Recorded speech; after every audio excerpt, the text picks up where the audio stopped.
Je suis M. Coulibaly Konandi Stéphane, directeur de l'innovation des startups et du secteur privé au sein du ministère de la Transition numérique et de la digitalisation. J'ai un parcours ayant commencé en Côte d'Ivoire ici, jeune. Après l'obtention de mon bac, j'ai eu la chance de pouvoir aller en France poursuivre mes études, où j'ai fini avec un diplôme de master en finance. Et aussi, j'ai eu une chance de pouvoir avoir une bourse d'études pour aller aux États-Unis, où j'ai fait un MBA en Business Administration. J'ai commencé à travailler dans une start-up aux États-Unis et ensuite à IBM, où j'ai fait 11 années en tant que Senior Manager de Data and Analytics à IBM. Ce n'est que récemment que je suis rentré au pays, il y a moins d'un an de cela, pour occuper le poste de directeur de l'innovation et des startups du secteur privé.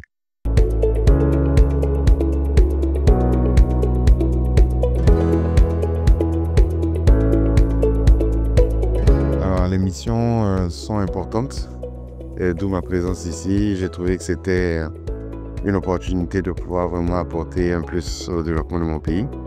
Et c'est pour ça que j'ai décidé de rentrer et de venir contribuer au développement du pays, parce que les missions étaient vraiment assez importantes et essentielles. Elles s'accentuent autour de 4 grands axes. C'est de 1, développer tout ce qui est innovation et technologie émergente, pour pouvoir intégrer ça dans le tissu économique et social de la Côte d'Ivoire. Ensuite, c'est le développement des compétences numériques et de l'inclusion numérique. S'assurer que tous les Ivoiriens puissent apprendre ces nouvelles notions-là et qu'il n'y ait personne qui soit laissé en marge, que ce soit les femmes ou les gens à l'intérieur du pays. Et enfin, c'est le développement des startups et de tout ce qui est entrepreneuriat technologique, afin de pouvoir apporter aux jeunes des options de développement de solutions numérique pour créer des futurs champions nationaux. Et à côté de tout ça, il y a le secteur privé qu'on veut intégrer dans tout ce qui est collaboration secteur privé, secteur public dans le numérique. Donc voilà un peu les grandes lignes de notre mission.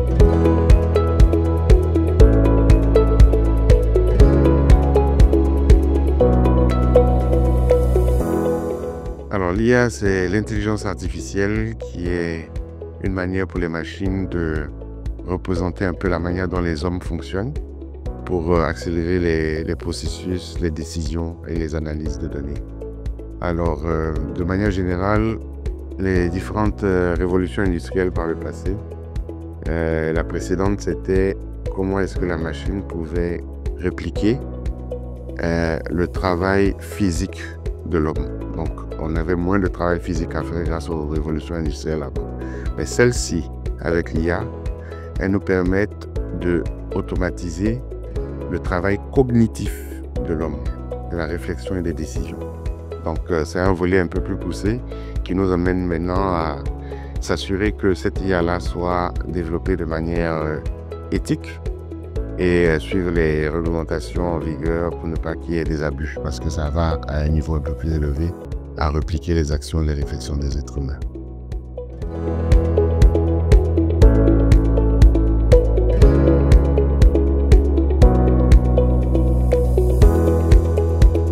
Alors, il y en a plusieurs dans tous les domaines d'activité.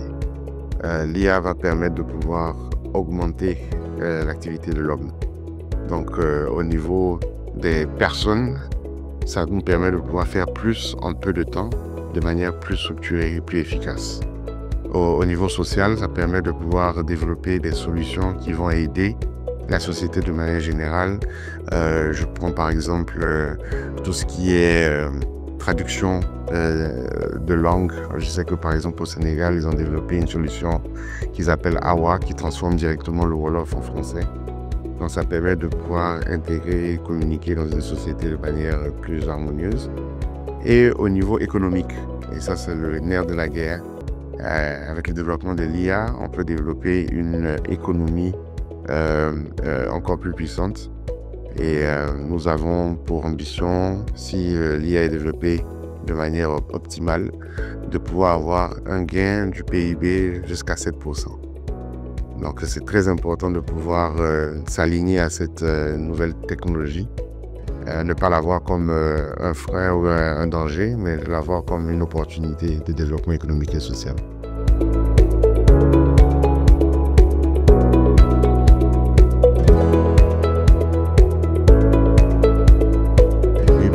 beaucoup ont cette crainte, mais malheureusement, on ne peut pas y échapper. C'est une technologie qui va s'imposer à nous, qu'on le veuille ou non. Donc, l'idéal pour moi, c'est que on essaie de pouvoir l'utiliser, mais dans le bon cadre, dans le cadre éthique qui va permettre de pouvoir réguler la manière d'utiliser cette nouvelle technologie. Donc, il y a des exemples que j'aime bien sortir. Par exemple, le couteau. Le couteau, c'est un outil indispensable, présent dans tous les ménages dans le monde entier. Vous allez au Japon, vous allez dans les ménages, vous allez trouver des couteaux. Vous allez aux États-Unis, vous allez en Afrique, il y a des couteaux partout. Donc, c'est pareil pour l'IA. Il faut que l'IA soit utilisée de la bonne manière, dans la bonne escient, et que ça ne se retrouve pas dans les mains des individus qui ont des mauvaises intentions. Donc, c'est à nous, le gouvernement, à nous, société civile, les secteurs privés, de travailler ensemble afin de définir les règles et les balises pour éviter qu'il y ait des abus autour de l'utilisation de l'IA.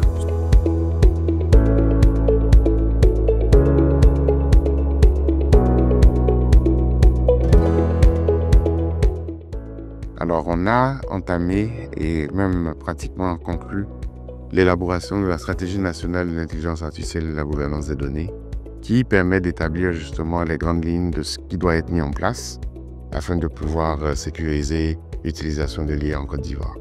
Donc, il n'y a pas de loi officielle dans ce sens directement aujourd'hui.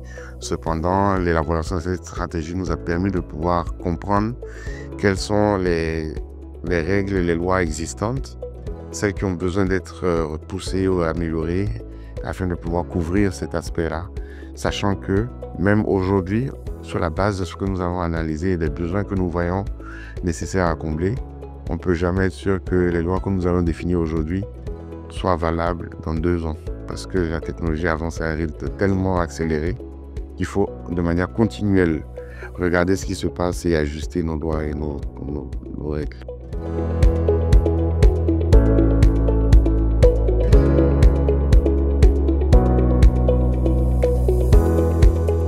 Alors ça va être une analyse qui va devoir être faite de manière approfondie, et c'est quelque chose que nous avons prévu de faire pour avoir une cartographie claire des usages de l'IA. Cependant, aujourd'hui, on peut dire qu'il y a beaucoup d'entreprises qui ont déjà intégré l'IA, même au sein de ces services.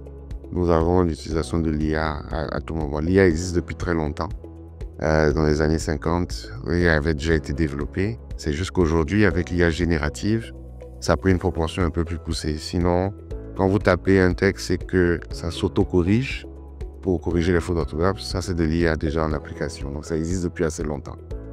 Cependant, les utilisations aujourd'hui sont tellement poussées que ça devient un facteur de développement et un avantage compétitif.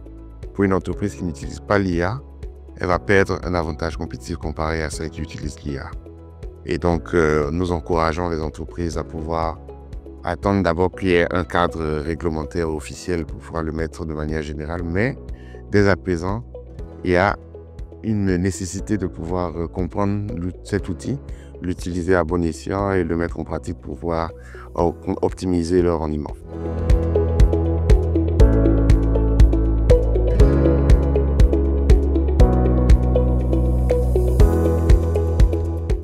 Ouais, certaines personnes qui pensent que l'IA peut les remplacer ou va les remplacer et qui risquent de perdre leur job. Donc à ceux-là, j'aimerais les rassurer pour dire que ce n'est pas l'IA en fait qui va remplacer leur job, mais ce sont les personnes qui maîtrisent l'IA qui vont remplacer leur job. Donc c'est à eux de commencer à s'instruire, s'éduquer, maîtriser l'IA pour qu'eux-mêmes soient ceux qui seront en place quand les changements vont arriver.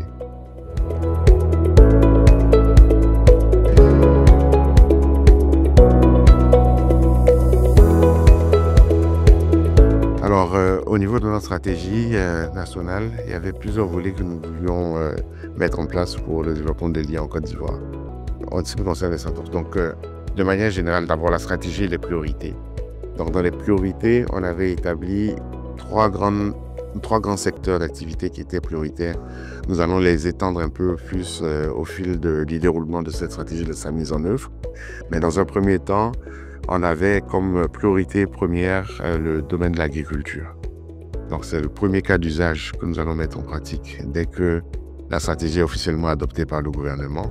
Le premier cas d'usage qu'on va lancer, ce sera sur l'agriculture. Ensuite vont suivre 2 autres cas d'usage qui seront sur le secteur de l'éducation et de la santé et qui vont faire les 3 premiers cas d'usage généraux qui sont les priorités actuellement.